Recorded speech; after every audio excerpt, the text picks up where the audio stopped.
আসসালামু আলাইকুম প্রিয় ফুটবল ফ্যান্স।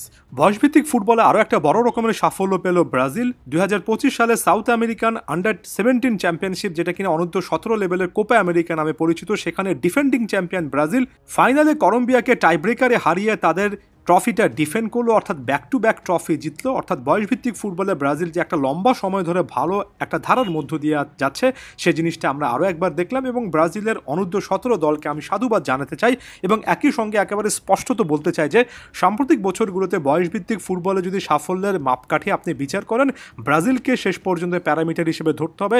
যথেষ্ট সফল একটা ফেস কিন্তু বয়সভিত্তিক ফুটবল, সেটা আন্ডার 17 হোক, আন্ডার 20 হোক, ব্রাজিল কিন্তু আসলে দেখাচ্ছে। তবে এরপরও কয়েকটা কথা থাকে। আমি কিন্তু শুরুতে ব্যাপারটা অ্যাকনলেজ করেছি যে এই বয়সভিত্তিক টুর্নামেন্টগুলোতে ব্রাজিল ভালো খেলছে, তার মানে ব্যাপারটা একেবারে স্পষ্ট, ব্রাজিলের কাছে ট্যালেন্ট আছে। প্রতিবার কমতি এর আগেও ছিল না, এখনও নাই।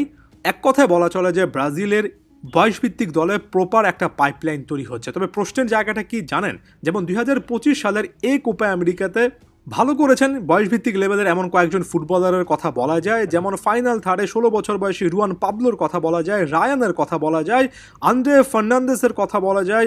আপনি যদি মিডফিল্ডে চলে আসেন সেক্ষেত্রে বেশ কয়েকজনের কথা বলতে পারবেন, যেমন লুকাসের কথা, লুইস গুস্তাবোর কথা। এমনকি যে ডিফেন্সকে কেন্দ্র করে ব্রাজিলের অনেক সময় অনেক অপশানে ঘাটতি দেখা যায়, সেখানে আপনি ডিফেন্সে লুইস গুইদেস, প্রাতেস থেকে শুরু করে আরও বেশ কয়েকজন ফুটবলার সম্পর্কে কিন্তু কথাবার্তা বলতে পারবেন। তবে ওই যে সমস্যার জায়গার কথা বলছিলাম, আমরা যদি 2023 সালের সাউথ আমেরিকান আন্ডার 17 চ্যাম্পিয়নশিপের দিকে যাই, সেবারও কিন্তু ব্রাজিলই চ্যাম্পিয়ন হয়েছিল। ক্লাউদিও অ্যাচেবেরি সর্বোচ্চ গোল স্কোরার ছিলেন, তবে ক্লাউদিও অ্যাচেবেরির সাথে একই ব্র্যাকেটে থেকে কাউয়া এলিয়াস কিংবা রায়ানের মতো টপ স্কোরার কিন্তু আসলেই এই টুর্নামেন্ট থেকে ব্রাজিল খুঁজে পেয়েছিল। কিন্তু যেভাবে অ্যাচেবেরির ডেভেলপমেন্টটা হয়েছে, এলিয়াস কিংবা রায়ানের ক্ষেত্রে একই রকমের ডেভেলপমেন্ট কিন্তু আমরা দেখিনি। আমরা যদি অন্য একটা দলে চলে যায়, যেমন অনূর্ধ্ব 20 লেভেলের south American championship Andre Santos আসলে কী লেভেলের পারফরমেন্স দিয়েছেন অনেকের মনে আছে।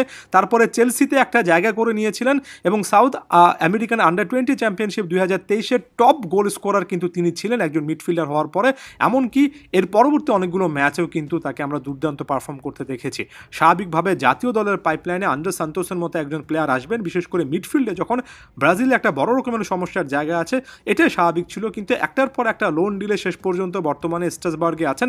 এখন পর্যন্ত সান্তোসের সে জার্নিটা আসলে যে জায়গা থেকে শুরু হয়েছিল এবং ব্রাজিলের ক্ষেত্রে আসলে যে জায়গায় আসা উচিত ছিল, সেই জিনিসটা কিন্তু হয়নি। তবে সবচেয়ে ফ্রাস্ট্রেটিং ব্যাপার আমার কাছে যেটা লাগে, এই আন্দ্রে সান্তোস কিন্তু স্ট্রাসবার্গের জার্সিতে লিগ 1 ক্যাম্পেইনে একের পর এক দুর্দান্ত পারফরমেন্স দিয়ে যাচ্ছেন এবং আমি যদি ভুল না হয়ে থাকি অলরেডি 10টা গোল 5টা অ্যাসিস্ট করে ফেলেছেন 29-30টা ম্যাচে।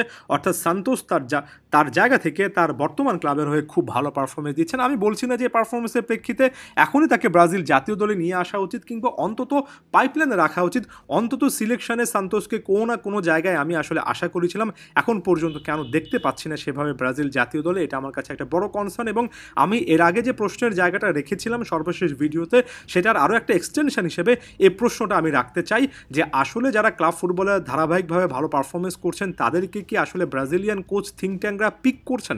যেমন সর্বশেষ ইন্টার মিলান জার্সিতে দুর্দান্ত পারফরমেন্স দেওয়া চ্যাম্পিয়ন্স লিগে কার্লোস অগাস্তার কথা বললাম, এবার আন্দ্রে সান্তোসের কথা বলে গেলাম। এই বয়সভিত্তিক টুর্নামেন্টগুলোতে যারা ভালো করছেন তাদের কথা বলে গেলাম। এই প্লেয়ারদেরকে আস্তে আস্তে আপনার জাতীয় দলের পাইপলাইনের পথে নিয়ে আসতে হবে।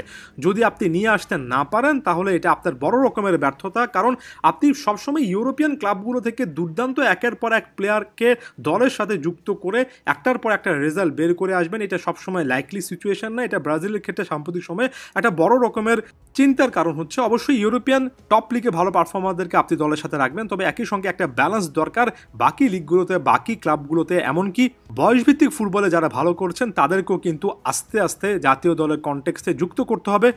এই আন্দ্রে সান্তোসের মতো প্লেয়ার কিংবা এই অনূর্ধ্ব 17-20 লেভেলের ফুটবলারদেরকে আপনি যত বেশি করে জাতীয় দলের পাইপলাইনে আনতে পারবেন তত বেশি ভালো। ব্রাজিলের থিঙ্ক ট্যাঙ্ক, ব্রাজিলের ফুটবল বোর্ড অর্থাৎ সিবিএফ, ভবিষ্যতে যে কোচ আসবেন তাদেরকে যারা সিলেক্ট করেন, তারা কি এই জিনিসগুলো নিয়ে ভাবছেন? বড় একটা ভাবনার জায়গা কিন্তু এটা।